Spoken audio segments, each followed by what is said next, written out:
y con una amplia experiencia en la evaluación de negocio en marcha. Les voy a leer un poquito su currículum. Él tiene más de 30 años de experiencia en diferentes áreas de finanzas, en los últimos 14 años en evaluación de negocio, tanto para transacciones como para registro financiero. Su experiencia profesional es socio consultor de la compañía Deloitte Advisor, director de asesoría financiera en Galaz, Yamazaki, Ruiz Urquiza, gerente de finanzas de productos Urman, director de finanzas de Mexmal Mayoristas, gerente de finanzas de Advent Partner Solution, subdirector de banca de inversión de Grupo Financiero Serfín, gerente de planeación financiera de ILSA, y cuenta con los siguientes estudios y certificaciones. Es Business Valuation Senior Appraiser por parte de la American Society of Appraisal, la evaluación de activos intangibles de la ASA, por parte de la IMEG y del Instituto Mexicano de Contadores Públicos, certificación de profesional en finanzas, EGAI y la UNI, maestría en administración y finanzas, y es ingeniero en sistemas computacionales por parte del TEC de Monterrey. Adelante, Gerardo, te damos la bienvenida y las gracias por venir a compartir tus conocimientos. Muchas gracias, Alfredo. Mucho gusto saludar a todos los compañeros y a todos los participantes. Este tema de evaluación de derechos de uso de activos en arrendamiento es un tema actual. Esto lo están llevando a cabo actualmente pues la mayoría de las empresas de mediano y de gran tamaño aquí en México y en Estados Unidos, derivado de la implementación de la nueva norma de información financiera de 5 arrendamientos. Pues aquí está el contenido del tema. Es un tema amplio, esperamos cubrirlo en 1 hora. Como comentaba, en México, a partir de 2019 e internacionalmente también a partir del 1 de enero de 2019, se están implementando nuevas normas para el registro contable o registro financiero de los contratos de arrendamiento. Anteriormente ya se tenían, principios de contabilidad generalmente aceptados que normaban el registro de los arrendamientos, pero digamos que se dio un paso más y ahora se evolucionó a tener una NIF que ya va más acorde con las IFRS internacionales. Entonces, igualmente para los internacionales y para Estados Unidos, esta norma se está empezando a utilizar desde enero de 2019. Entonces, aquí les muestro el libro de normas de información financiera de 2018. En 2018 podemos ver en el índice se tenía ya un boletín de 5 arrendamientos, que era el que aplicaba anteriormente, y se publicó en 2018 la NIF de 5 arrendamientos, que aquí a la derecha podemos ver que se iba a empezar a utilizar desde 2019. Entonces, como cultura general, de 5 solo, sin NIF, se le conoce como un boletín de 5, que viene siendo de una evolución de los anteriores principios de contabilidad generalmente aceptados. Ahora tenemos una NIF de 5, que es esta, la nueva. Igualmente los internacionales antes tenían un IAS 17 y ese IAS 17 evolucionó a IFRS 16. Muy bien, entonces como antecedentes también y una definición muy básica, un arrendamiento es un contrato o parte de un contrato mediante el cual un arrendador transfiere el derecho a usar un activo subyacente Y aquí usan palabras financieras. Activo subyacente quiere decir el activo en cuestión, el activo fijo en cuestión. También pudiera ser un activo tangible. Entonces, un arrendador lo renta a un arrendatario por un periodo de tiempo determinado a cambio de una contraprestación. Entonces, solo para que nos grabemos bien la palabra arrendador y arrendatario. Muchas veces nos confundimos quién es el arrendador, quién es el arrendatario. El arrendador es el dueño del activo y el arrendatario es el que lo va a usar y va a hacer los pagos. Esa es una definición, digamos, básica. Posteriormente, otra definición son los tipos de arrendamiento. En lo que es el medio financiero o el medio de arrendadoras, los arrendamientos normalmente se clasifican como arrendamiento puro o arrendamiento financiero. El arrendamiento puro es el arrendamiento básico en el que yo pago una renta, no soy dueño de ese, ni quiero ser dueño, ni voy a ser dueño en el futuro. Cuando deje de rentarlo, lo tengo que regresar. Muchas veces es el arrendamiento que aplica al arrendamiento de casas, al arrendamiento de oficinas. Existe también el arrendamiento financiero, que es realmente una compraventa financiada. Es estar pagando una renta por un periodo de tiempo, pero esos pagos ya se consideran como que son a cuenta del precio del activo que se está rentando. Puede haber un pago simbólico al final del contrato, un precio de rescate, un valor de rescate al final del contrato, y al concluir el contrato, lo más seguro, no necesariamente, pero lo más seguro es que haya una transferencia del bien, porque normalmente con las rentas ya se pagó casi todo y ya nada más con un pago simbólico ya me quedo con el activo. Estos son conceptos básicos de uso general de los arrendamientos. Si ya nos vamos a lo que era la norma contable anterior para México, el boletín de 5, el boletín de 5 clasificaba los arrendamientos como arrendamientos operativos o arrendamientos capitalizables. Pero básicamente el arrendamiento operativo es el arrendamiento que conocemos como arrendamiento puro y el arrendamiento capitalizable es un arrendamiento financiero. Entonces, el boletín de 5 nos daba los criterios para hacer el registro contable en cada uno de los tipos de arrendamiento. El arrendamiento puro es el más fácil de registrar porque solo se paga una renta. El arrendamiento financiero es cuando ya me voy a quedar con el activo, puedo registrar la renta, puedo registrar la depreciación y ya puedo registrar el activo en forma anticipada. Ahora, la nueva norma NIF de 5, el principal cambio que está introduciendo es para los arrendatarios.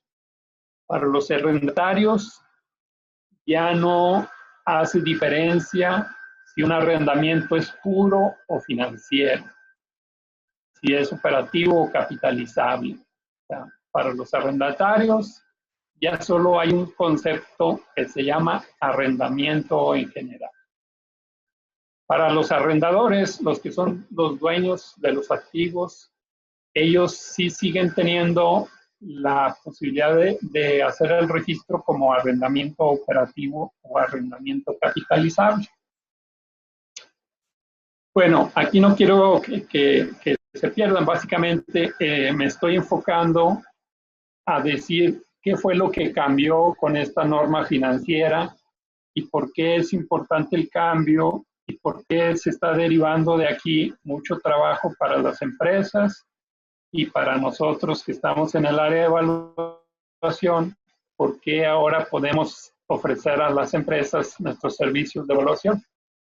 Principalmente es en este cambio hacia los arrendatarios que anteriormente tenían un arrendamiento puro y su registro era muy sencillo. Ahora esta norma hace el registro para esos arrendatarios más complejo.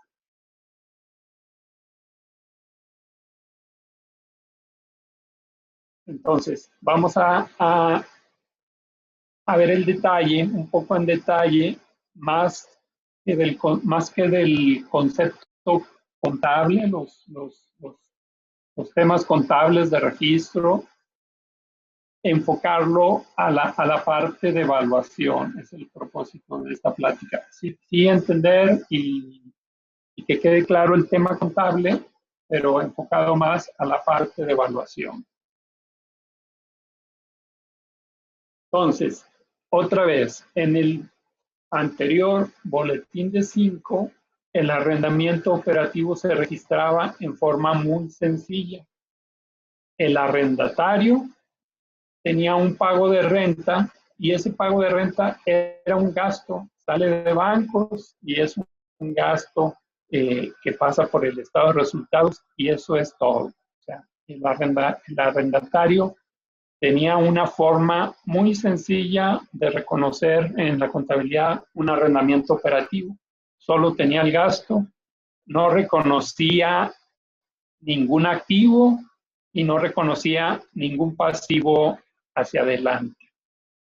Esto fue lo que llamó la atención a los contadores. Hoy, ¿por qué estos arrendatarios en esos arrendamientos, por qué no registran un pasivo y un activo? O sea, los arrendamientos financieros o arrendamientos capitalizables, como el espíritu es transferir la propiedad del activo al arrendatario,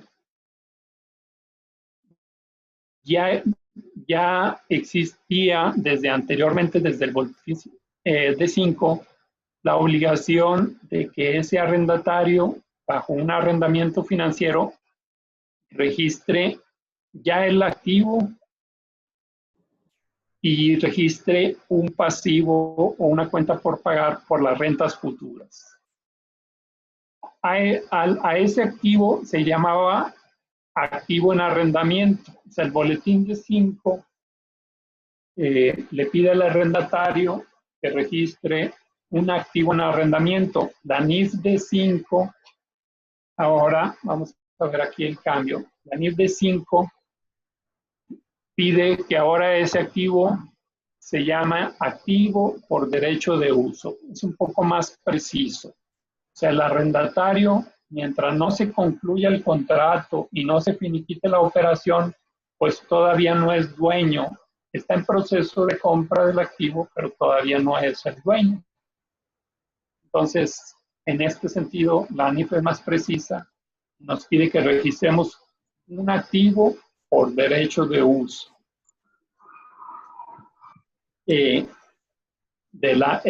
va en el lado izquierdo del balance, un activo, y del lado derecho hay que registrar un pasivo que es la suma de los pagos futuros, de las rentas futuras y todos los pagos futuros que vamos a hacer, se registra un pasivo. Entonces, los arrendatarios ya tenían esta obligación de hacer este registro si era un arrendamiento financiero o arrendamiento capitalizable. El pago por renta igual pasaba por resultados y también se registraba un gasto por intereses. Como estamos registrando un pasivo en el balance, se hacía un cálculo de unos intereses. Ahorita vamos a ver cómo se hacen esos cálculos, no ya desde el punto de vista del boletín, sino del punto de vista de la nueva norma NIF de 5. Aquí no quiero hacer los bolas, no se confundan, nada más la diferencia es el arrendamiento financiero capitalizable ya traía cierta complejidad de reconocer un activo, un pasivo y unos intereses. El arrendamiento puro no tenía esas complejidades, entonces al arrendatario se le está forzando, todos los arrendatarios, imagínense, o sea, todas las compañías que rentan sus instalaciones, rentan sus oficinas, ellos solo estaban registrando el pago de renta. Ahora tienen que hacer todos estos registros, registrar los activos por derechos de uso, registrar los pasivos por las rentas futuras, reconocer intereses. Entonces, cuando se emitió esta norma, NIF de 5, pues se planteaba todos estos cambios y hubo la necesidad de ponernos a estudiar de qué se trataba, cuál era el alcance y encontramos que el impacto es para los arrendatarios de los arrendamientos puros. Entonces, después de analizar y ver qué es lo que tienen que registrar estos arrendatarios, la reacción de las empresas normalmente ha sido pues de descontento, o sea, porque esto está generando mucho trabajo y es un cambio pues muy fuerte de un registro muy sencillo, solo el pago de la renta, a llevar todos estos registros ahora el activo, el pasivo, intereses, depreciación del activo. Bueno, como les comento, hemos comentado con varios clientes, hemos trabajado con varios clientes, la reacción entonces es de descontento. Pero a final de cuentas, pues después de ese descontento, lo único que queda es ponerse a trabajar, o sea, no queda de otra. Esta es una norma ya emitida, publicada y así debe ser. Los primeros que se alinearon a hacer toda esta nueva aplicación, este nuevo registro financiero, pues fueron las compañías públicas, ¿verdad? Las compañías públicas que mensualmente tienen que estar reportando, ellos inmediatamente tuvieron que adoptar y aplicar esta nueva norma. Al ponerse a trabajar, aquí hay dos aspectos donde entramos nosotros, evaluadores. Esto les dio trabajo a las empresas y nos está dando trabajo a nosotros. Tenemos que ayudarles a evaluar un activo por derecho de uso, ayudarles a evaluar un pasivo por arrendamiento. Y ellos, en base a estas evaluaciones, ellos tienen que hacer una serie de nuevos registros contables. Muy bien. Entonces, hasta aquí, digamos que son los antecedentes.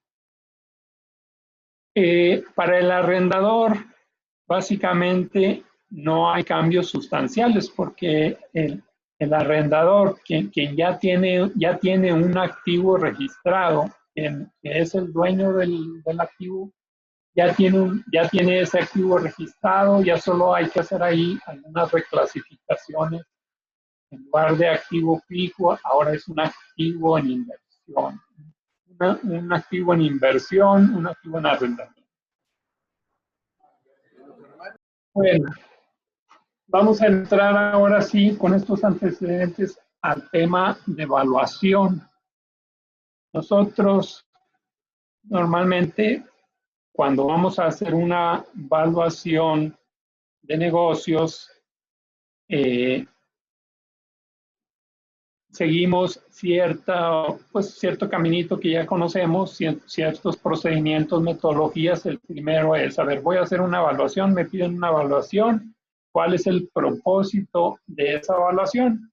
Y solo como antecedentes, pues tenemos diferentes propósitos de evaluaciones. Para una transacción, llevar a hacer una compraventa de algún activo o negocio, para una evaluación para propósitos fiscales, para usos de planeación, para propósitos legales o solución de disputas, por ejemplo, y para registro financiero. En el área de evaluación de negocios, puedo decir que buena parte de nuestros trabajos son para propósitos de transacciones, pero también una buena parte son para propósitos de registro financiero. En todas ellas, en todas estas aplicaciones, tenemos que llevar a cabo, ir siguiendo procedimientos, metodologías, las mejores prácticas generalmente aceptados. Aquí, por ejemplo, principales normas de evaluación. Tenemos estándares de evaluación. En México tenemos una norma mexicana para evaluación de negocios. Tenemos el USPAP que aplica en Estados Unidos y en forma internacional también es reconocido. Tenemos los principios de evaluación internacional, International Evaluation Standards, IBS. También tenemos las normas de información financiera, ya sea un US GAAP internacionales o las mexicanas, y tenemos la ley del impuesto sobre la renta. Todas las evaluaciones que debemos de hacer deben de cumplir con estas normas. Pero hay que ver cuál es la que lleva la mano. Para propósitos de registro financiero, pues como es natural, la NIF es la que lleva la mano. La norma de información financiera.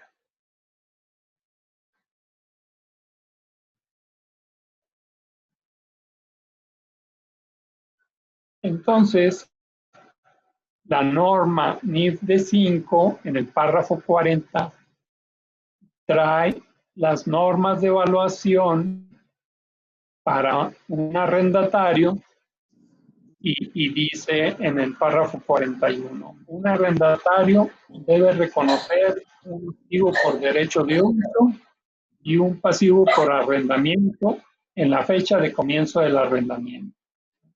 Iniciar el arrendamiento, ahí ya tengo que, desde su inicio, tengo que iniciar a registrarlo en base a esta norma. También cuando hubo la transición, en el 1 de enero de 2019, todos los contratos que ya estaban iniciados, pues había que empezar a registrarlos a partir de esa fecha, o seguir alguna otra alternativa que daba en ese entonces ANIF para iniciar el registro bajo esta norma.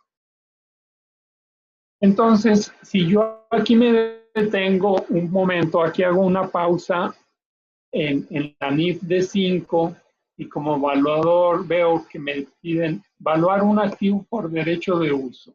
Entonces, de las normas que les mostré yo anteriormente, ¿qué es lo que hacíamos? Si me pedían evaluar un activo intangible para registro financiero, pues lo primero que yo hacía era irme a la norma NIF C8, activos intangibles.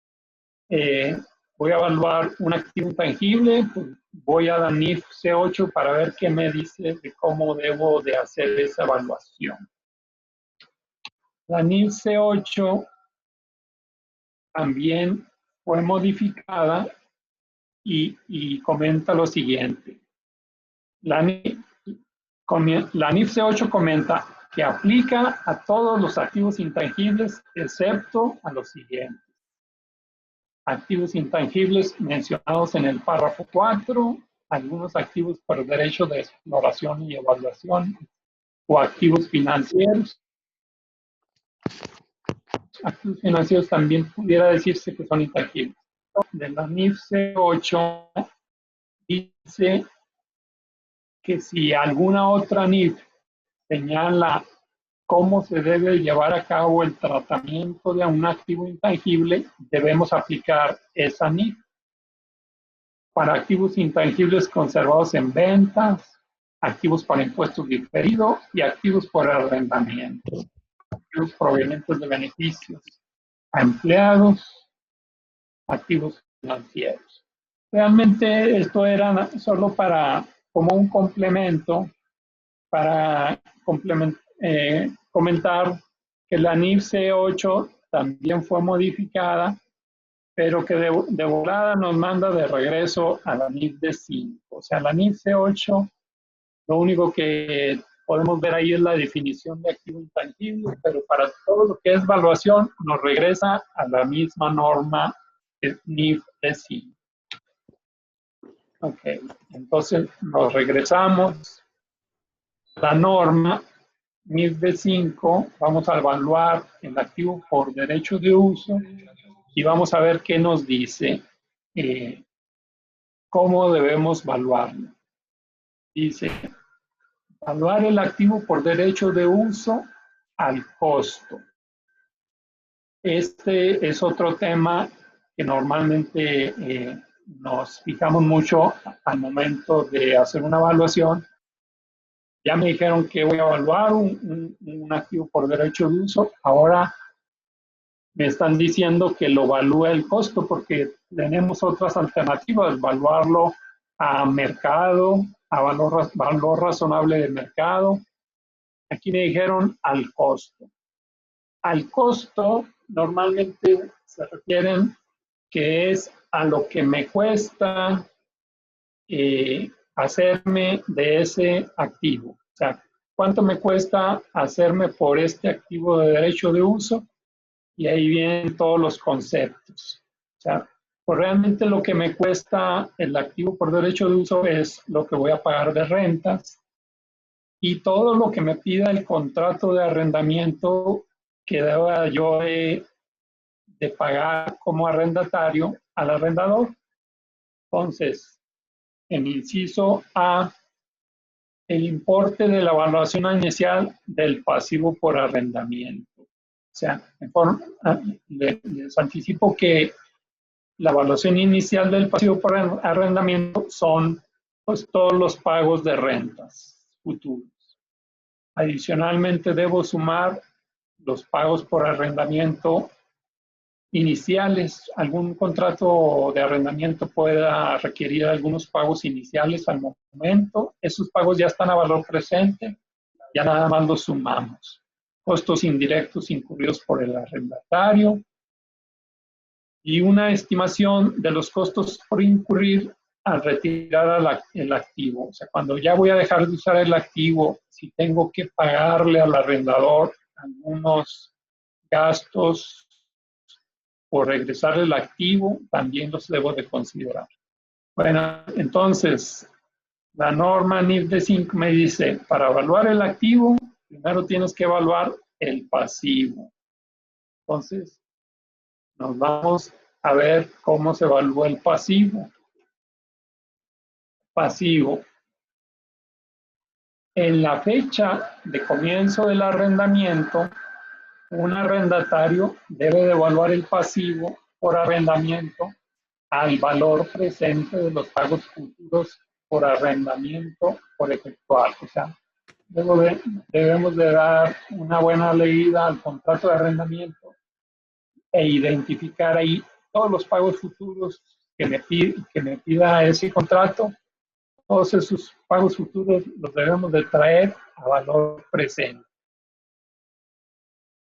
Como evaluadores, sabemos que para traer valor presente tenemos que usar una tasa de descuento. Entonces, la NIF D5 me dice que la tasa de descuento que debo de utilizar es la tasa de interés implícita en el arrendamiento, si es que puede determinarse fácilmente.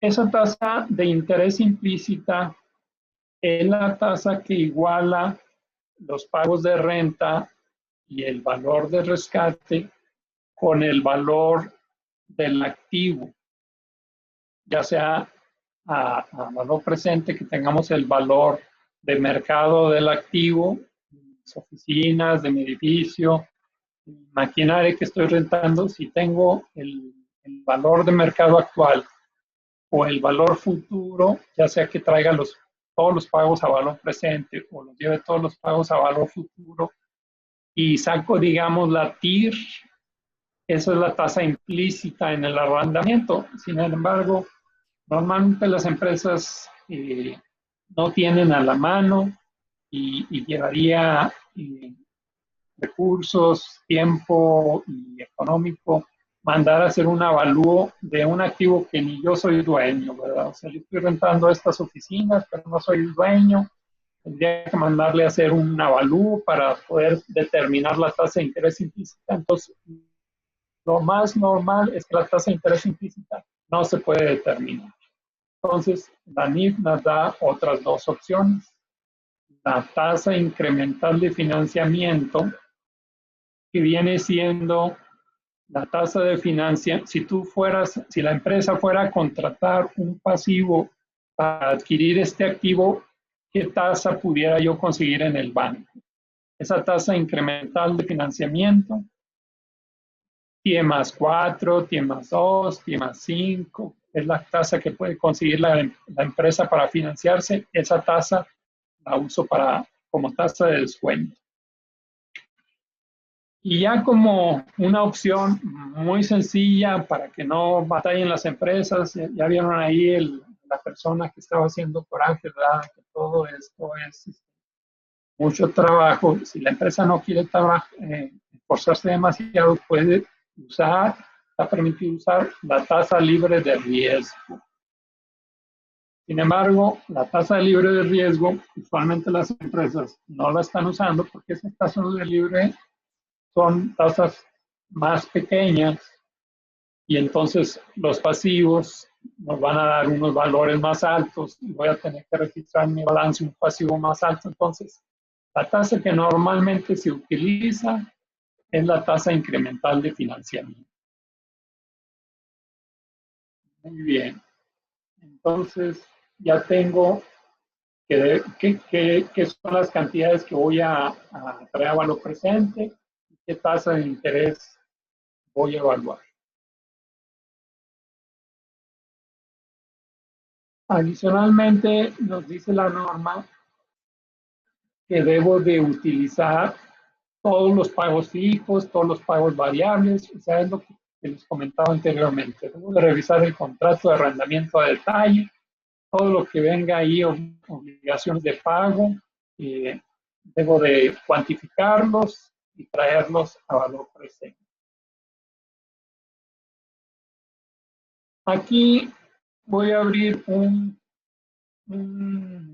otro paréntesis, como estamos dándole preferencia al tema de evaluación, me voy a pasar un momento abriendo un paréntesis a los criterios generales, las mejores prácticas para evaluar un pasivo. ¿Cómo se evalúa un pasivo por lo general? La evaluación de un pasivo este es un ejemplo. La compañía A tiene problemas financieros y contrata un pasivo de 10 millones a una tasa de TIE más 8. Posteriormente mejora sus operaciones y situación financiera, pero sigue pagando la misma tasa de interés. La compañía B compra a la compañía A y nos contrata para hacer las evaluaciones de activos y pasivos de acuerdo a la norma NIF B7. Entonces, primero, aquí salieron ya las dos tablas, pero vean primero la tabla de arriba. La primera tabla es los pagos, el servicio del crédito, los pagos que se hacen al crédito de 8 millones con una tasa TIE más 8, si pensamos que TIE anda alrededor de 5%, TIE más 8 es una tasa de 13%, calculamos los intereses y ponemos ahí también el pago de principal, el pago de intereses, cómo se van a llevar a cabo los pagos de principal. En 4 años se van a pagar los 8 millones, del 2021 al 2024, y entonces ya tenemos el saldo final del pasivo. se calculan los intereses, se pagan los intereses, y entonces aquí se va reduciendo el saldo del pasivo hasta que se paga completamente. Entonces, esta es una tabla de servicio del crédito a una tasa del 13%. Para evaluar un pasivo de acuerdo a las mejores prácticas financieras es los flujos que requiere ese pasivo, traerlos a valor presente a una tasa de descuento de mercado. O sea, aquí, por eso ponía como dato al principio en el primer bullet que la tasa que consiguió esta compañía fue una tasa de TIE más 8. Vamos a suponer que esa era una tasa cara. O sea, si tienes una mejor situación financiera, digamos que puedas conseguir financiamiento a una tasa de TIE más 5, sería una tasa de mercado para ese tipo de créditos sería, digamos, un 10%. Entonces, el flujo de efectivo que viene siendo la suma del pago de intereses y el pago de capital, lo traigo a valor presente a una tasa de descuento del 10% y me da que el valor de ese pasivo, el valor razonable o valor de mercado de ese pasivo, serían 8.671.000 pesos en lugar de los 8 millones que se contrataron, o sea, porque se contrataron de forma cara, era un pasivo caro. Los pagos que yo estoy haciendo corresponden a un pasivo de mercado de 8.671.000. Esto es como paréntesis para tocar el tema, cuál es la forma de evaluar un pasivo. Porque la norma pues, nos está pidiendo evaluar el pasivo en forma a traer a valor presente los pagos de renta y todos los pagos del arrendamiento a valor presente con una tasa incremental de financiamiento. Entonces, eso sí va de acuerdo, esa metodología sí va de acuerdo con esta metodología de evaluar los pasivos. Gerardo, perdón que te interrumpa, es que sí, al menos yo no alcanzo a ver cuál es el valor presente de los flujos. Ese renglón no lo veo en mi pantalla. Okay. El último renglón de la lámina. 8.671. Bien. Ahí ya lo ves.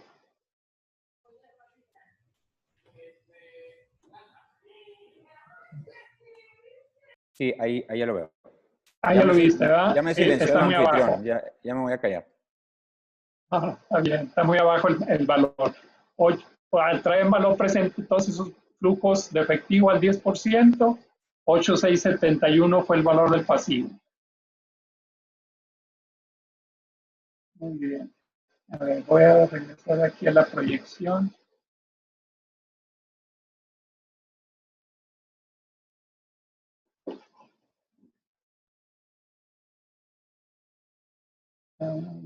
Quedar aquí un mouse. Ahí está.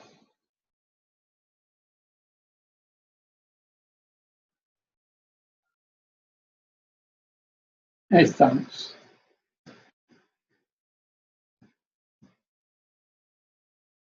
Entonces, ahora sí.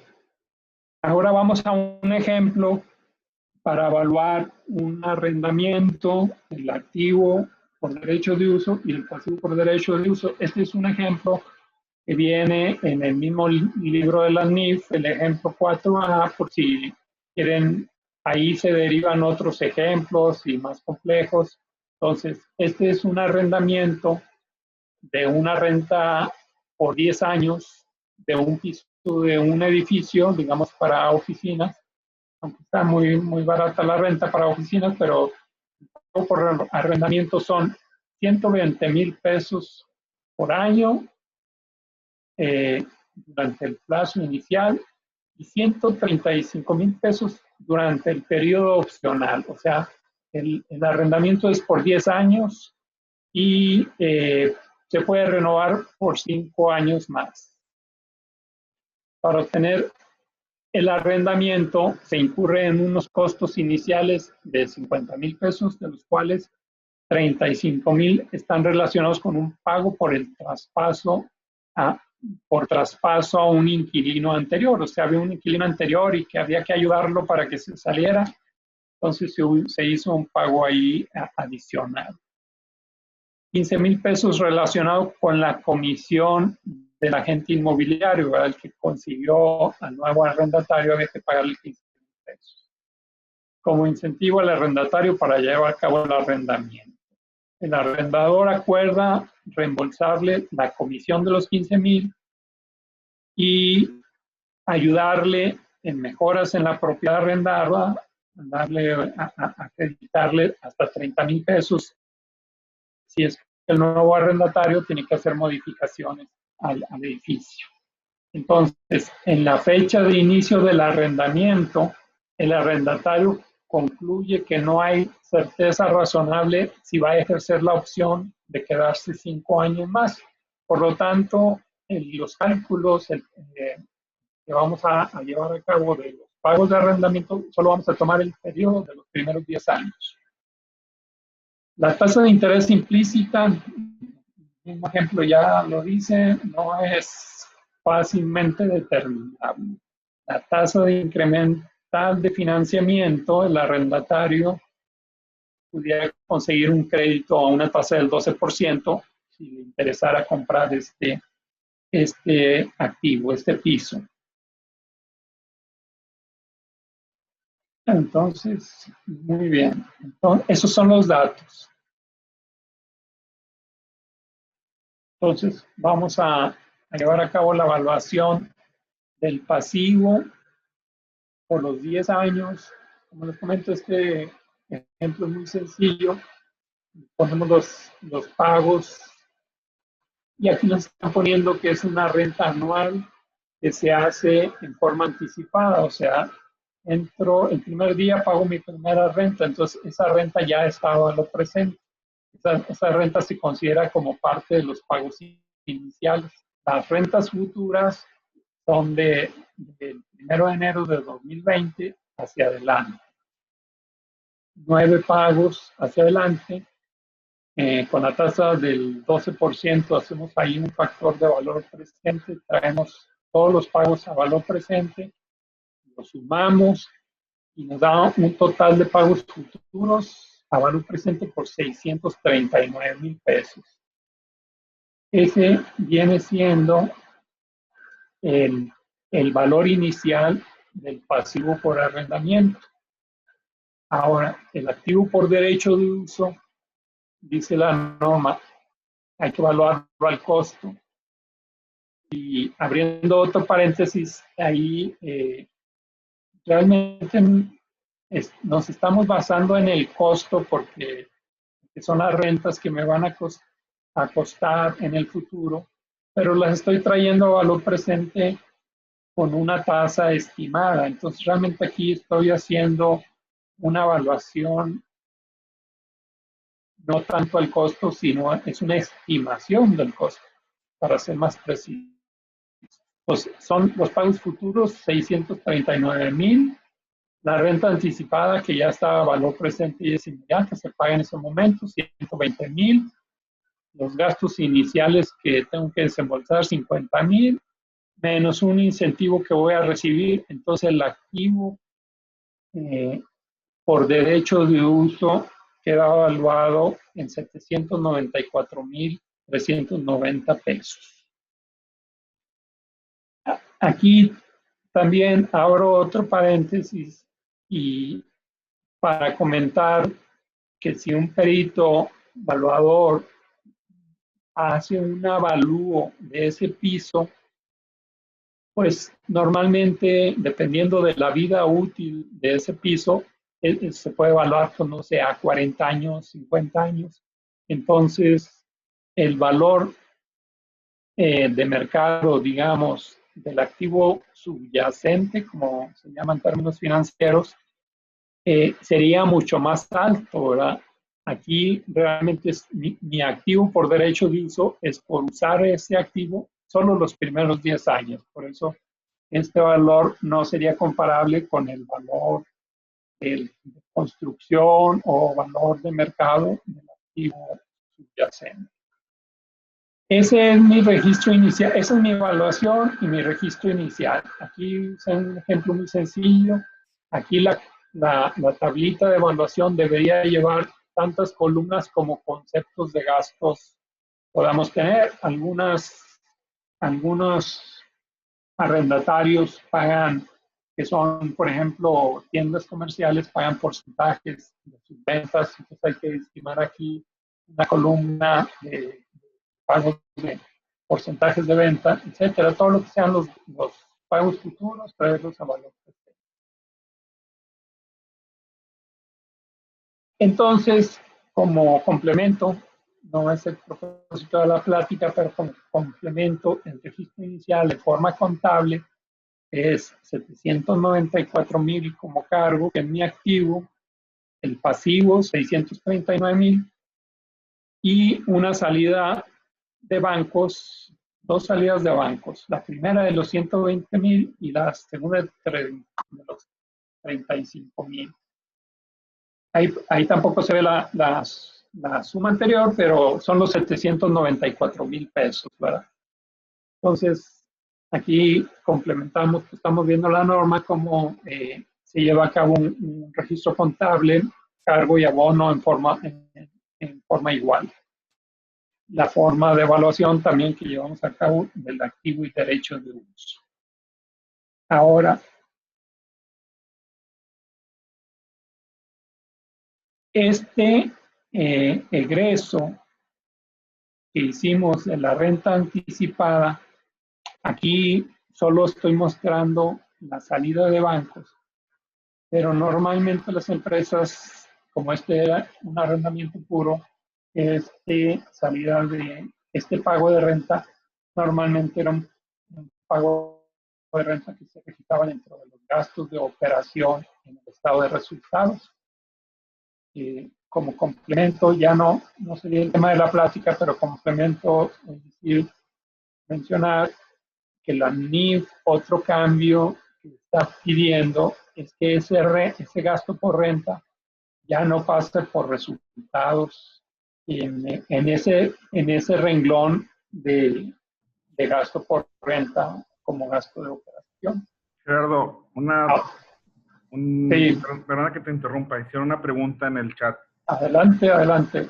Dice, ¿esto quiere decir que cuando es un contrato de renta anticipada, el valor del activo por derecho de uso es diferente que el valor del pasivo por arrendamiento? Y luego menciona, en ese caso, ¿cuál es el asiento contable para la diferencia? Sí, aquí está. Este es el caso, ¿verdad? El asiento contable, la diferencia es esto, o sea, los 120,000 que se pagaron en forma anticipada de renta, eso se capitaliza como parte del activo. O sea, ahí está el registro contable, la diferencia. El activo y el pasivo muestran montos diferentes y la diferencia fue los gastos que salieron de bancos que se pagaron en forma inmediata. La norma nos da oportunidad de capitalizarlos como parte del activo. Okay. No sé si quedó claro ahí la respuesta.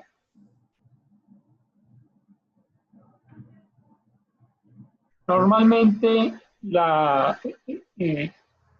normalmente podemos decir que al inicio del registro inicial, si todos son pagos futuros, el activo y el pasivo sí van a arrancar con el mismo valor en la mayoría de los casos, pero no importa, de todas formas se van a ir comportando.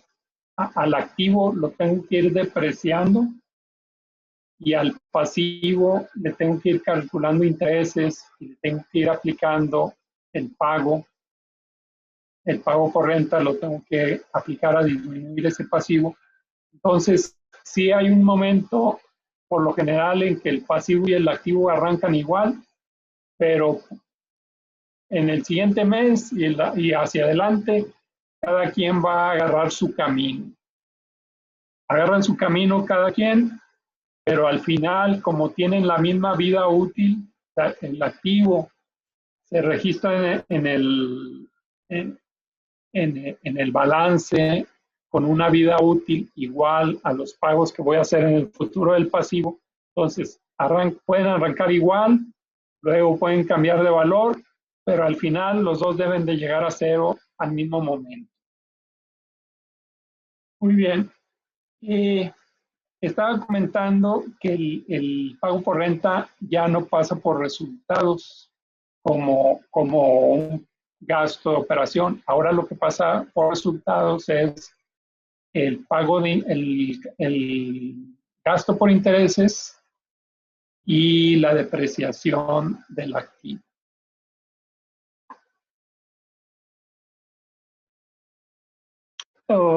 Para entender un poquito lo que comentaba yo acerca del impacto en las empresas, tenemos este caso de empresas públicas. Aquí traigo un par de casos. Traigo el caso de FEMSA.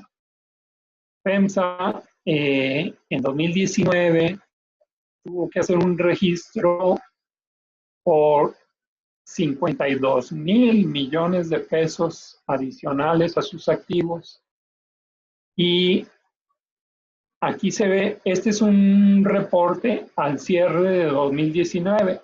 Aquí se ve también lo que comento, la suma del pasivo, los 47,000 millones de largo plazo, sumando 7,000 millones de corto plazo, suman 54,000, vamos a decir 55,000 millones. Entonces, pudieron haber partido del mismo valor, el activo y el pasivo, pero aquí ya vemos que al cierre del año ya tenían un valor diferente. Para FEMSA, esto representó, esta norma, el cambio en esta norma, un incremento en el 11% de sus activos aproximadamente, ¿verdad? Porque estoy comparando contra 2018. Lo más correcto sería comparar 2018 contra 2018 con los mismos activos, porque puede haber variaciones en otros activos, pero el activo por derecho de uso en 2019 representa el 11% de incremento. Pero los pasivos, en cambio los pasivos aumentaron 29%, o sea, esta compañía normalmente muy sana, aquí abajo vienen sus razones, algunas razones financieras que ellos mismos reportan, su razón de liquidez. En 2018 su razón de liquidez era 1.75, muy líquido, pues se vio bastante mermada a 1.3. Y el apalancamiento financiero, o sea, pasivo a capital, anteriormente se veía más holgado el capital con respecto a los pasivos. Ahora ya casi están muy cercanos al mismo valor, o sea, casi está 1-1 pasivo a capital con esta norma. Vamos a ver el caso de Benavides. Benavides tuvo un impacto todavía más fuerte en porcentajes que FEMSA. Aquí a lo mejor no se ven los numeritos de abajo, ahí probablemente ya se vean. Con esta norma, Benavides en 2019, el activo por derechos de uso pasó a ser el principal activo de esta compañía. O sea, este activo no estaba registrado en 2018 y en 2019 es su principal activo. En 2019, los inventarios venían siendo su activo principal, como es natural, los inventarios de producto. Era su principal activo, pero anteriormente no veíamos un registro relacionado a sus tiendas, ¿verdad? O sea, entonces probablemente aquí podamos entender un poco a los contadores de tenían razón o no tenían razón en hacer esta modificación. Ahora sí podemos ver aquí, digamos, en forma más completa en 2019, sus principales activos en Benavides, su inventario y sus tiendas. Aunque sus tiendas son rentadas, están por derecho de uso. Sin embargo, sus pasivos, si los sumamos, los pasivos de corto plazo, 541 millones, con el pasivo de largo plazo también pasó a ser su pasivo más importante. O sea, sus activos aumentaron 35% y los pasivos 41%. Esta norma es de mucho impacto para las razones financieras de las empresas. Y bueno, pues nos está dando trabajo. Está dando trabajo a las empresas y también a nosotros, los consultores.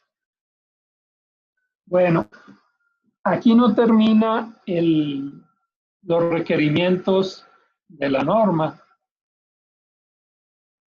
Viene luego el registro posterior. Ya vamos a terminar la plática, pero viene el registro posterior. Ya tengo yo registrado como arrendatario un activo por derecho de uso y un pasivo. Entonces, al activo tengo que restarle una depreciación, al pasivo le tengo que sumar unos intereses y restar un pago. Aquí en este caso no se ve la resta del pago porque el pago ya, como lo hice, el primer año lo hice en forma anticipada, no alcanza a verse aquí el pago, pero debemos de sumar los intereses y restar los pagos. Entonces, registro posterior, ¿qué decir? Ya hice mi registro inicial, ¿qué más tengo que hacer con esos activos y pasivos una vez que ya los tengo en el balance? Al activo lo debo depreciar, al pasivo le tengo que seguir dando mantenimiento. Esos gastos por depreciación y esos intereses son los que comento que ahora son los conceptos que se registran en el estado de resultados para un arrendatario, acuérdense, de un arrendamiento que era un arrendamiento puro o operativo. Perdón, ¿querían preguntar algo? Entonces, en lugar de traer, fíjense, otro impacto para las compañías, en lugar de traer un gasto por renta como gasto de operación, ahora traen gasto por depreciación y gasto por intereses. Esto impacta al WAFIR DA o al EBITDA de las compañías. Las compañías están reportando un WAFIR DA, un EBITDA un poco más amplio por este cambio contable. Bueno, aquí hago la depreciación, los intereses, pero al cierre del año, ¿qué pasa? Que ese activo va a aumentar la renta. Entonces, tengo que hacer un recálculo, una remedición, se llama. Tengo que remedir el saldo del pasivo.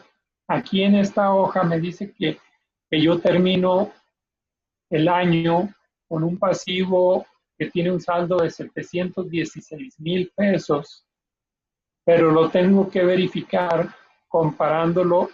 Otra vez tengo que volver a hacer el cálculo. Como la renta va a cambiar el 1 de enero, tengo que volver a calcular el valor presente de los nuevos pagos con la nueva renta, y al hacer eso me da que el pasivo ahora se va a aumentar. Aumenta la renta, pues aumentan los pagos que voy a hacer a futuro, aumenta mi pasivo. Entonces traigo registrados 716,000 pesos. El nuevo cálculo, la remedición del pasivo me dice que realmente son 744,000, entonces tengo que registrar un ajuste por remedición de 28,000 pesos. Entonces, a la tablita que teníamos anterior, al activo, le llevo a cabo la depreciación, pero le sumo el concepto que es remedición del pasivo que también afecta al activo, y ahora mi saldo final del activo, ya ahora sí el cierre del año va a ser 743,000 pesos para el activo. El pasivo le sumo los intereses, le sumo la remediación del pasivo, van a ser 744,000 pesos. Muy bien, entonces esto es, como les comento, más trabajo para las empresas, más trabajo para nosotros. En conclusión,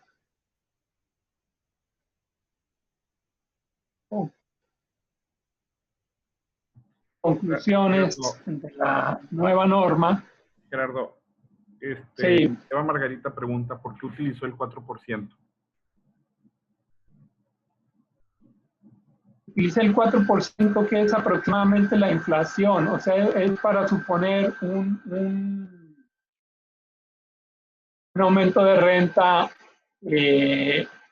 Aquí teníamos una renta de 112,000 pesos, la aumenté un 4%, que es suponer que la renta aumenta 4% en base a que aumenta normalmente, muy común los contratos de arrendamiento, la renta va incrementándose con el índice nacional de precios al consumidor. Bueno, pues aquí fue el aumento que tomé como ejemplo de incremento en la renta.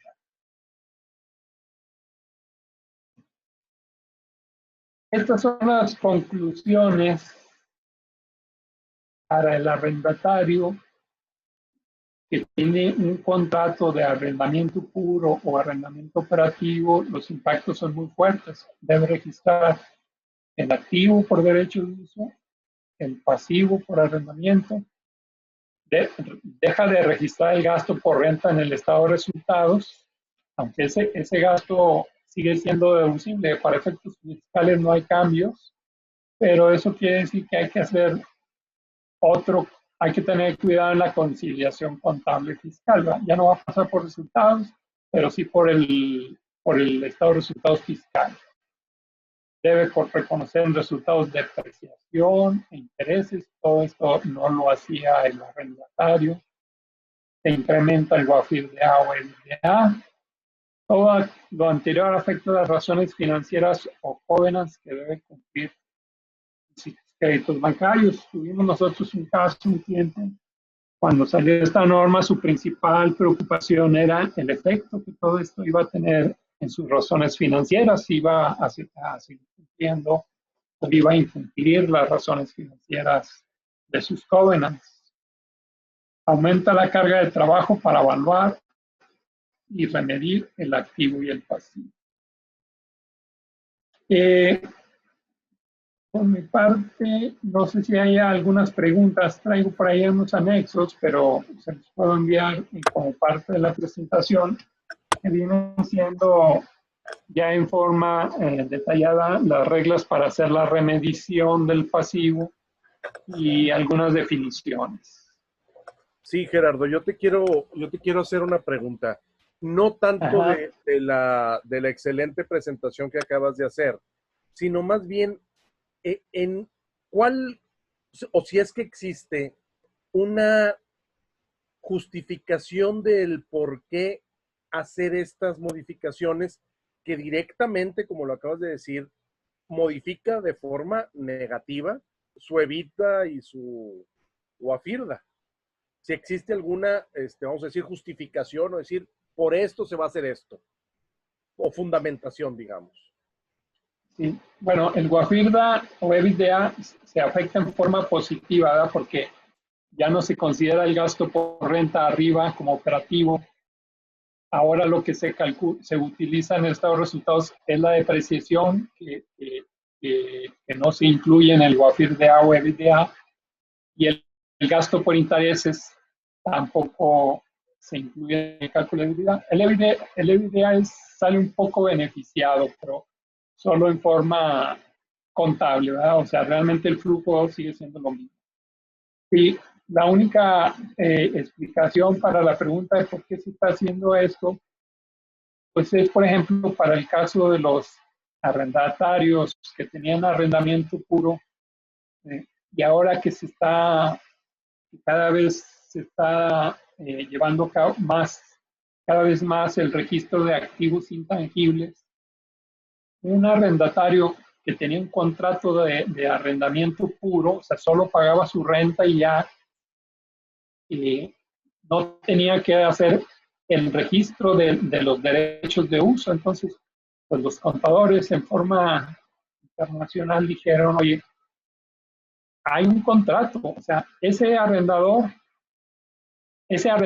perdón, tiene un contrato con un arrendador y está obligado a rentar edificios, rentar maquinaria, rentar activos por determinados plazos. Esta norma aplica solo estos cambios aplican solo a los contratos de largo plazo, me dejó mencionar eso. Entonces, si ese arrendatario tiene un contrato de renta 5 años de un edificio, unas oficinas, una planta, no está reconociendo el derecho, el activo intangible por derecho de uso, ni los pasivos. Siento yo que la razón principal del cambio es principalmente el pasivo, es el que le preocupa a los contadores, que no tienen el arrendatario no tenía registrado el pasivo sobre un contrato que sí está firmado y le está obligando a hacer pagos futuros. Entonces, eso sí se estaba llevando ya a cabo anteriormente mediante los arrendamientos financieros, pero pues los contadores vieron que en este tipo de arrendamientos puros decían, oye, estos arrendatarios no están registrando los pasivos por pagos futuros que están contractualmente ya firmados, ¿verdad? Entonces, vienen también en la norma algunas explicaciones de las razones y más, la NIF, sobre todo la mexicana, más se enfoca que para ser coherentes con las internacionales, ¿verdad? Pero las internacionales yo siento que es para el registro del pasivo principalmente. Y también el activo intangible que existe, ¿verdad? El derecho de uso. Por eso comentaba en el caso de Benavides, no sé qué les parezca, dónde les parezca a ustedes que se da más información. Si en 2018, donde no estaba el activo y el pasivo, o en 2019, donde sí está ese activo y ese pasivo, pero se ve una compañía mucho más apalancada. Al final de cuentas, esta norma da más información a los usuarios de la información financiera.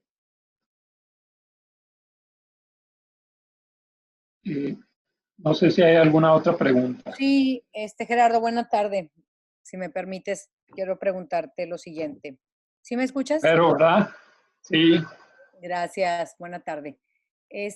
Mira, acabas de mencionar algo muy interesante. O sea, no es una dualidad, es decir, esta norma de información financiera que nos refiere a evaluar este derecho de uso significara para algo en particular por un tema específico, es decir, el derecho de uso como tal es un derecho intangible, mas no se encuentra en el boletín C8. Entonces, esa parte última que estaba respondiéndole al compañero, me quedó en duda. Dije, a ver, entonces, al evaluar este derecho de uso, bajo el esquema de esta norma, la D5, además también podríamos evaluarlo como intangible de acuerdo a la C8, pero hay una excepción. Sí. Y la C8,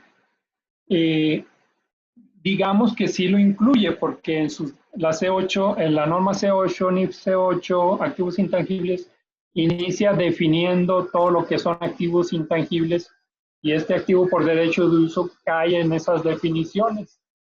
Sí. Pero la NIF C8 también trae las metodologías de evaluación, cómo se deben de evaluar algunos activos intangibles. Entonces, ponen la excepción para oye, para evaluar este activo intangible, que sí es un activo intangible, pues, se deriva de un contrato, vete a la NIF D5. Ahí es donde se explica cómo hacer la evaluación. O sea, se cumple, que es intangible y realmente sí se está cumpliendo con la NIF C8 y con la D5. O sea, contablemente es el caminito que hay que seguir. De acuerdo, muy bien. Entonces, estoy entendiendo que estamos dentro de un tema intangible, reconocido, pero con una modificación a una norma definida para la metodología en particular. Y en esta experiencia que tú tienes de consultor y en el arrastre de estos números, en específico en esta reglamentación nueva, el beneficio de realizar esta evaluación? ¿Es solamente para identificar o tenemos algún beneficio como determinante para darle valor a alguna empresa que se esté negociando? O sea, veo que pusiste un ejemplo, lo arrastramos, pero también observo el comentario de los compañeros que luego llega a afectar el hacer esta identificación. No sé, quisiera pensar que todo es benévolo y que luego al final de cuentas todos los avales que podemos hacer siempre es en beneficio para los clientes, ¿no? Pero no sé con la certeza de la expertise que tienes en este tema en particular, si los reflejos de los resultados han sido de forma positiva. Mira, la NIFTE C8 también nos dice cómo evaluar activos intangibles a valor razonable o al costo. Sí. Y entonces nos manda a esta NIF D5 y la NIF D5 nos dice que lo evaluemos al costo. Correcto. Entonces, que yo, como les comentaba, realmente para mí no es el costo, es una estimación del costo porque es en base a pagos futuros y valores presentes. Sí da cierta idea del valor, o sea, ese activo intangible sí está evaluado, pero todavía no está a un valor de mercado, o sea, está evaluado a una estimación de costo. Si a esa compañía, lo que vamos a ver hacia adelante es en las nuevas compras de negocios, cuando se vuelva a aplicar la NIF B7 para compras de negocios, esa norma NIF B7 pide que se vuelvan a calcular, a estimar valores de todos los activos y pasivos, pero ahí sí todos a valor razonable del mercado. Okay. Entonces, aquí una empresa inicia haciendo el registro a valor estimado de su costo, pero posteriormente vamos a ver la necesidad de pasar a evaluar esos activos intangibles de derechos de uso a valores de mercado. Estos activos no están aumentando el valor del negocio. O sea, por ejemplo, estos activos venían quedando como parte de los créditos mercantiles que tiene una compañía. Estos activos no agregan valor a los negocios. Y esa es otra pregunta que ha salido a veces. Aunque se modifica un poco el cálculo del EBITDA o el WAFIR-DA, el valor de la empresa no se modifica porque al mismo tiempo cambia la estructura de pasivos y capitales y cambia la WACC. Ahora tienes una WACC más chiquita porque tienes más pasivos. Y entonces esa WACC más chiquita con una EBITDA más grande viene resultando teóricamente en el mismo valor del negocio. O sea, para cuestiones de evaluación esto no agrega. Bien, pero no le agrega a la empresa, sino se agrega trabajo a nosotros. Sí. Bueno, pues muchas gracias. Una extraordinaria presentación, Gerardo. Ojalá tengamos oportunidad de que hagas algún seminario o algún curso un poco más detallado. Muchas gracias. Buena tarde a todos. Buenas tardes. Sí, no sé si hay alguna otra pregunta. Creo.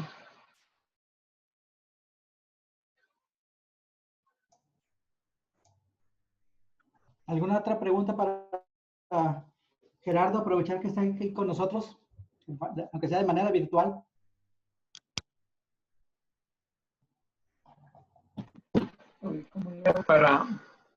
para ver ahora la cámara. Ahí estás.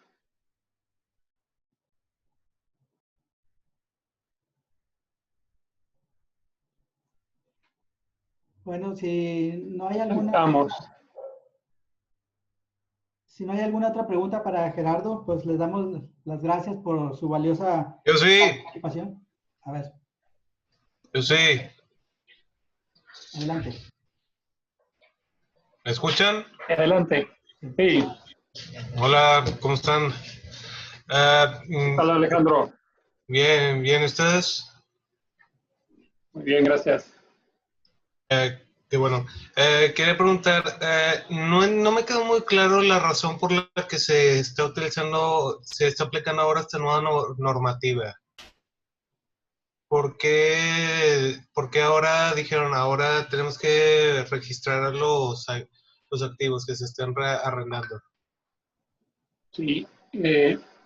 La razón que encontramos es porque en los arrendatarios, o sea, son las empresas que pagan la renta, en contratos de arrendamiento puro, no estaban reconociendo un pasivo sobre un contrato que tienen firmado y tienen sus obligaciones de pagar rentas por cierto número de años. O sea, esa obligación de pagar esas rentas que ya está firmada y que es una obligación futura, pero que sí es una obligación, no estaba registrándose en el balance como una cuenta por pagar, como un pasivo, ni tampoco se estaba registrando en forma complementaria. El complemento de eso, de ese pasivo, era el derecho de uso que tengo yo de usar ese espacio, esas oficinas, ¿verdad? Ahí en el balance de Benavides o de FEMSA, principalmente de Benavides, se puede ver que ahí viene en su balance el inventario de productos, pero no vienen sus tiendas. O sea, las tiendas es un activo muy importante para el negocio de Benavides. Entonces, reconocer el derecho de uso, pues es mostrar un balance, en mi punto de vista, un balance más completo. Se puede decir que es una medida más regulatoria. Es puramente regulatoria, así puramente para que quede más clara la información a los usuarios de la información, ¿verdad? Generalmente a los usuarios de empresas públicas. Ya veo, lo entiendo. Y me imagino que previamente a que se presentara esta nueva medida, al no tener registrados los inmuebles que se utilizaban para arrendar, era más fácil, no sé, cometer alguna clase de delito como lavado de dinero o algo así. No creo, no creo que esté relacionado con eso. O sea, porque a final de cuentas tenías que tener todos tus contratos de arrendamiento. No estoy seguro si haya una relación con ese tema, no creo. Ok. Bueno, muchas gracias, ingeniero Gerardo. De nada, Alex. ¿Alguna otra pregunta? ¿O duda que tengan de la presentación? Hello. Hola, Lilian. Lilian, ¿tú siempre tienes, Lilian? Oye, Gerardo, no, pues excelente tu exposición, un material muy interesante. Yo nada más, creo que queda claro, pero por si las dudas pregunto, ¿esto aplica única y exclusivamente este boletín para el tema del arrendamiento puro o el financiero, pero no en caso de que se venda, por ejemplo, ese derecho de uso, ¿verdad? Sí, exacto. Para la transferencia de ese derecho de uso, ya habría que hacer otro tipo de evaluación. ¿Sí? Okay. Primero habría que revisar el contrato, ¿verdad? Habría que revisar el contrato si tienes el derecho de alguna opción de transferir ese derecho de uso, transferir ese contrato. Ajá. A ver si después... Y siento que habría que hacer otro tipo de evaluación, una evaluación de mercado. Habría que hacer ya una evaluación a valor razonable más que al costo. Así es. Si lo vas a transferir, yo creo que sería más una evaluación a valor razonable. Ok. Bueno, no, nada más era aclarar eso. Muchas gracias.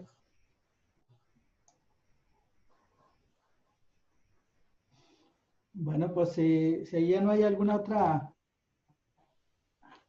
pregunta o duda, pues le damos las gracias a Gerardo por su valiosa participación. Fue una plática pues llena de cuestiones técnicas, lo cual nos ayuda dentro de nuestro trabajo como una herramienta más de ver que no todo es evaluación inmobiliaria, hay evaluación de arte, de maquinaria, de negocio, de intangibles.